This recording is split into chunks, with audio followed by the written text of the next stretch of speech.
Good afternoon. आज हम करेंगे आपका treatment of chicken pox, symptoms of chicken pox. Actual में ये चिकन पॉक्स क्या होता है ना, इसको हिंदी में क्या बोलते हैं और एक्चुअल में ये होने के क्या क्या कारण हो सकते हैं, इन चीज़ों का आज हम डिस्कस करेंगे और देखेंगे। इससे पहले हमने टीबी किया था, हेल्थ एंड डिजीज के बारे में डिस्कस किया था। आज हम करेंगे ये आपका चिकन पॉक्स। अगर इससे पहले का वीडियो देखना है, डिस्क्रिप्शन में लिंक दिया हुआ है, जाके क्लिक कर लीजिए और उस वीडियो को देख लीजिए। ठीक है, तो हम आज करेंगे भाई चिकन पॉक्स क्या है।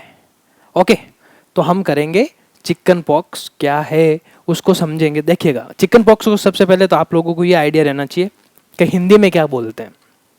क्या बोलते हैं भाई हिंदी में? छोटी माता। अब जैसे कि भी आपने देखा होगा बचपन में इसके सभी शिकार होते थे। आजकल तो क्या है, वैक्सीन सबके लगने लग गए हैं, तो ये चिकन पॉक्स होता नहीं हालांकि।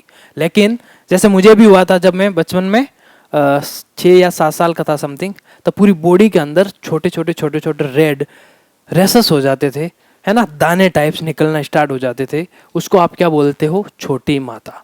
अब इसमें क्या होता है, उसके साथ साथ में रेसेस के साथ साथ में बॉडी में फीवर भी आता है, बुखार भी आता है, बॉडी में पेन होता है, बहुत ज़्यादा दर्द करने लग जाती है बॉडी आपकी, है ना। फीवर आएगा, बॉडी में पेन होगा और रेसेस निकलना स्टार्ट हो जाएंगे। फिर आपको ऐसा महसूस होगा कि यार मैं बाहर नहीं निकलूं, क्योंकि फेस इतना गंदा हो जाता है, पूरी बॉडी पे इतनी गंदगी हो जाती है और आप इतने कपड़े मतलब पहन नहीं सकते, और धूप में जाओ तो वो और ज़्यादा। तो ये होता है चिकन पॉक्स। ठीक है, अब इसको देखते हैं एक्चुअल में ये चिकन पॉक्स होता किसकी वजह से है। सबसे पहले अपन देखते हैं, chicken pox is caused by varicella zoster virus, जिसको आप शॉर्ट में बोलते हो VZV। क्या बोलते हो? VZV virus. पूरा नाम क्या है? वर्सिला जोस्टर वायरस। क्या नाम है भाई? वर्सिला जोस्टर वायरस। ठीक है ना। अब ये कौन सी वायरस फैमिली का है? It is a member of herpes virus family. ये है आपके हर्पीज वायरस फैमिली का मेंबर है ये। ठीक है, तो वायरस में भी अलग अलग फैमिली मेंबर होते हैं, पता है क्या? अलग अलग परिवार होते हैं, अलग अलग फैमिलियां होती है ना। बैक्टीरिया में भी अलग अलग फैमिलियां होती है। तो ये हर्पीज वायरस फैमिली का है आपका ये वर्सिला जोस्टर वायरस। ठीक है, ये क्या करता है भाई? चिकन पॉक्स कोज करवाता है। अब ये एक्चुअल में कहां कहां से आ जाता है इसको भी आगे देखेंगे। The same virus also causes shingles in adult. अब देखिए एडल्ट में इस बीमारी का नया नाम क्या है? सिंगल्स। ये क्या करते हैं कि वही सेम ही कंडीशंस होती है, पर ये एडल्ट में होती है। एडल्ट में किसी को नहीं देखते क्या आप? ठीक है, और कभी कभी तो पहले के टाइम में इतना ट्रीटमेंट अवेलेबल नहीं था चिकन पॉक्स का, तो लोगों की आंखें चली जाती थी, आंखों में हो जाता था ना, तो आंखों से अंधे हो जाते थे। नहीं, ज्यादा मोबाइल, चिकन पॉक्स में मोबाइल का क्या रोल रहे? चिकन पॉक्स से क्या होता था, अगर वो आंखों से निकलना स्टार्ट हो जाते थे ना, तो आंखों का विजन चला जाता था, आंखें खराब हो जाती थी, क्योंकि उस समय इतने ट्रीटमेंट अवेलेबल थे नहीं और ज्यादा सीवियर हो जाता। तो वरना नॉर्मल ये 10-15 दिन परेशान करता है, रेसेस होते हैं, और अगर इसका कुछ आयुर्वेदिक ट्रीटमेंट चलता है थोड़ा बहुत तो हो जाता है। अब इसमें देखेंगे अपन चिकन पॉक्स होने पे आपको क्या क्या खाना चाहिए। चिकन पॉक्स वाले लोगों को बोला जाता है कि आप थोड़ा सा उस समय चिकन पॉक्स में ऑयली नहीं खाना चाहिए। तो ये पता करके आना कि भाई चिकन पॉक्स में ऑयली खाना चाहिए या नहीं खाना चाहिए, गर्म चीज नहीं खानी चाहिए, ऑयली खाना चाहिए कि नहीं खाना चाहिए, पता करके आना। हाँ, तो पता करके बता देना आप लोग कि भाई एक्चुअल में ऑयली खाना चाहिए कि नहीं खाना चाहिए। ठीक है, चलो आगे देखते हैं अपन। Chicken pox can be spread very easily to other from 1 to 2 days before blisters appear until और दी। अब देखिएगा इसमें होता क्या था कि एक जने को घर में चिकन पॉक्स होता था ना, धीरे धीरे करके छोटे भाई को, बड़े बहन को, ऐसे ऐसे करके वो घर में 5-6 पेशेंट बन जाते थे। होता था कि नहीं होता था कि यार इसको एक को हुआ था, इसके कांटेक्ट में आने पे दूसरे को भी हो गया, है ना। जैसे कोविड में क्या हुआ था, एक को कोविड हुआ था, अगर उसका अफेक्ट में कोई आया तो दूसरे को, तीसरे को, इस तरीके से पूरे परिवार की फैमिली को हो जाता। तो ये इसी टाइप का चिकन पॉक्स भी था। अगर इसमें तो भाई थोड़ा सा अलग रख लेते उसको, है ना, अलग रख के उसके साथ में इतना खेलते कूदते नहीं, उसके साथ में बैठते नहीं, उसको सेम मतलब पानी में मतलब यूज नहीं करने देते, अलग रखते उनका, तो फिर बचाव हो सकता है। कभी 10-15 दिन का काम है, इतना तो करना पड़ेगा, वेंटिलेट करके रख दो आप अलग से, है ना। तो ये क्या करता है कि 1-2 दिन में असर आते ही फैलना स्टार्ट कर देता है ये, ठीक है। तो चिकन पॉक्स आपको पता है उसके संपर्क में आने से भी फैल सकता है।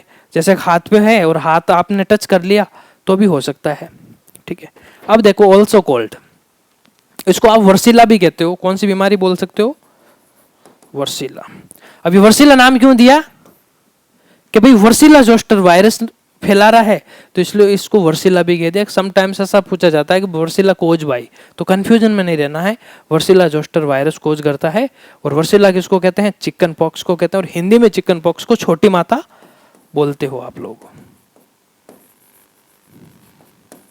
ओके, आगे अपन देखते हैं occur mainly in children under 10 year of age. और ये जो मेनली अक्कर किसमें होता है? 10 साल के जो कम वाले बच्चे होते हैं उनमें ये देखने को मिलता है। लेकिन अनकॉमन समटाइम्स एडल्ट में भी हो सकता है, ऐसा नहीं है कि भी एडल्ट में नहीं होता, हो सकता है। इंक्यूबेशन पीरियड क्या होता है भाई? 14 से लेकर 16 दिन। मैंने बोला ना कि भाई 15-16 दिन आपको ये अफेक्ट करेंगे बॉडी में, फिर धीरे धीरे इनके सिम्टम्स खत्म होने लग जाते। जैसे कॉमन कोल्ड का होता है ना 3 to 4 डेज, 3 से 4 दिन तो आपको एक बार परेशान करेगा, चाहे आप दिन की 10 मेडिसिन ले लो। उसका एक वो होता है, इंक्यूबेशन पीरियड होता है हर बीमारी का। अब जैसे टीबी वीबी का इंक्यूबेशन पीरियड कई सालों तक भी हो सकता है। हाँ, लाइफ टाइम तो नहीं कह सकता, हालांकि टीबी का भी ट्रीटमेंट होता है। लेकिन जैसे डायबिटीज हो जाती है ना, तो फिर उसका कोई मतलब वो फिक्स ट्रीटमेंट अवेलेबल नहीं है। हाँ, गवर्नमेंट वैसे ट्रीटमेंट फ्री है ना। जैसे आपने जोधपुर के अंदर ये चीरगर में वो है ना, क्या नाम है, कमला नेहरू तो अलग है, आगे है ये जो चेस्ट हॉस्पिटल है ना टीबी वाला, तो यहाँ पे फ्री ट्रीटमेंट होता है। वरना चेस्ट के वैक्सीन बहुत महंगे आते हैं, अगर प्राइवेट से करवाते हो तो आप 1-1 लाख रुपए का, 67,000 का, जैसे कैंसर के नहीं आते उस तरीके से इतने महंगे आते हैं। लेकिन गवर्नमेंट फ्री ऑफ कॉस्ट दे रही है। गवर्नमेंट ने कैंसर का फ्री ऑफ कॉस्ट नहीं निकाला है, इसका निकालना चाहिए। चलो आगे देखते हैं अपन, मोड ऑफ ट्रांसमिशन, फैलता कैसे कैसे है ये। Chicken pox is mainly spread by droplet infection. Firstly किससे होता है? ड्रॉपलेट इन्फेक्शन से। सेकंड, फ्रेशली कंटामिनेटेड क्या है, fomites use by patients can be transmit disease. अब देखिएगा, अब क्या होता है कि जो भी भाई कई कंटामिनेटेड फोमाइट्स है उसको अगर यूज कर लेता, फोमाइट्स मीन्स माने तो अगर आपने कोई भी कंटामिनेटेड कोई फूड मटेरियल हो गया, कंटामिनेटेड पानी हो गया, कंटामिनेटेड का मतलब उससे अफेक्टेड, जैसे ओपन नहीं पड़े रहते हैं स्ट्रीट फूड वाले जो खाना खाते हैं ना लोग, उनमें चांस रहता है ये होने का। कारण क्या है? ओपनली पड़े रहते हैं, वहां पे कितने बैक्टीरिया, कितने वायरस उस पर आ रहे हैं, कितनी धूल, कितनी गंदगी, तो क्या पता वैसा चीज हो सकती है। जैसे कभी कभी आप देखते हो ना, मतलब खुले पड़े रहते हैं बाहर मिठाइयों की दुकान पे, मिठाइयाँ ओपन।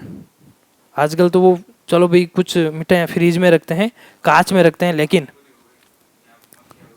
पानी पूरी देख लो, पानी पूरी वाले को देख लो ना आप, थैला देख लो उस पे, है ना, आलू को वो पूरे दिन गंदगी में, ठीक है, मक्खियाँ आके बैठ रही है, वहीं पे नीचे प्याज काट रहा है ना, और वही हाथ यूज कर रहा है। उनके हाथ देख लेना तुम, पानी पूरी खिलाते हो उनके पूरे नीले नीले हो रखे हैं, हाथ खराब है, उसी से खिला रहा है। खा कैसे रहे हो?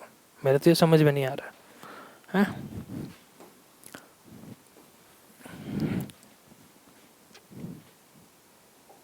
फिर भी लोग खाते हैं ना, चाव से खाते हैं। चलो अब देखते हैं आगे। Virus can cross placental barrier and man में अफेक्ट फिटस। अब देखिएगा, ये अगर जैसे कोई प्रेग्नेंट लेडी है, उस समय उसको अगर हो गया, है ना, बोला ना अनकॉमन एडल्ट, ठीक है, कभी कभार प्रेग्नेंट कोई लेडी है तो ये बाई प्लेसेंटा भी होने वाले फिटस को अफेक्ट कर सकता है अंदर का अंदर। अब आपको पता है ना प्लेसेंटा क्या होता है? प्लेसेंटा क्या होता है? क्यों होता है ये? अब भाई जैसे कि 9 मंथ तक बेबी अंदर डेवलप करता है ना, कैसे करता है? कुछ खाएगा पिएगा नहीं तो डेवलप करेगा क्या? तो ये क्या करता है कि प्लेसेंटा से लिंक होता है अंदर जो फिटस होता है, ठीक है ना, इस प्लेसेंटा के थ्रू जो भी खाना पीना है ना, उसका जो भी गंदगी है प्लेसेंटा के थ्रू आता है, फिर वो बॉडी से बाहर निकल जाता है। समझ गए ना? तो प्लेसेंटा क्या करता है, ग्रोथ के लिए रेस्पॉन्सिबल होता है। और पता है कि भाई जब बर्थ हो जाता है तब एक उसके साथ में वो फिर उसको काटते हैं, है ना? समझ गए? तो ये प्लेसेंटा का बड़ा ही रोल है। समझ गए ना भाई? चलो आगे देखते हैं। आगे अपन साइन एंड सिम्टम्स, कि भाई जिसको चिकन पॉक्स हो जाता है ना, उसकी बॉडी में आपको पता है ना बहुत सारे रेड रेड रेसेस, सेकंड पे फीवर, थर्ड पे पेन, ठीक है ना? और ये क्या कर देता है कि appearance of rashes in form of crop on trunk, back side में ज्यादातर फेस पे हो जाते हैं, ठीक है ना? और लिम्स पे, है ना, यहाँ पे यहाँ पे यहाँ पे। तो मतलब वो अच्छे से मतलब कपड़े भी ढंग से नहीं पहन सकता, जितने कपड़े पहनेंगे उतना चुभन होगी उसको, है ना? तो ये होते हैं साइन एंड सिम्टम्स। तो चिकन पॉक्स का